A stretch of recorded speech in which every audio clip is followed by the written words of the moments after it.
হরে কৃষ্ণা। আজ আমরা অফিস শেষ করে একটু ঘুরু ঘুরু করতে গিয়েছিলাম।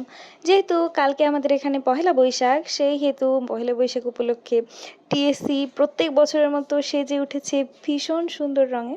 তো আমরা সেজন্য চলে গিয়েছিলাম সেই চিরচেনা টিএসসির মোড়ে, এবং সেখানে গিয়ে অনেক অনেক অনেক মাস পরে আমরা একটু বসলাম। যদিও খুব অল্প সময়ের আমাদের ঘোরাঘুরি ছিল, কিন্তু বেশ লেগেছে। আসলে কি হয়, শরীর খারাপ থাকলে খুব একটা কোথাও বেরোনো হয় না। কালকেও হয়তো কোথাও যাওয়া হবে না, আর এছাড়া আমার অফিসও আছে। সব কিছু মিলিয়ে আমরা ভাবলাম যে ঠিক আছে, এখন যেহেতু একটুখানি সময় আছে, আমরা একটুখানি ঘুরে আসি।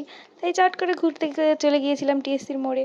আর অল্প সময়ের মধ্যে আমাদের ঘোরাঘুরি শেষ করে আবার রিক্সা চেপে বাড়িতে চলে এসেছি।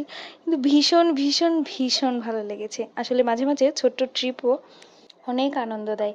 এই যে টিএসসিটাকে খুব সুন্দর করে সাজানো হচ্ছে, কালকে হয়তো এখানে অনেক অনুষ্ঠান হবে। আর সেই চিরপরিচিত বর্ণাঢ্য শোভাযাত্রা এসব তো আছেই। তবে কালকে আর আমাদের আসা হবে না, তাই আজকে রাতেই আমরা ছোট্ট ছোট্ট করে ঘোরাঘুরি করে চলে এসেছি।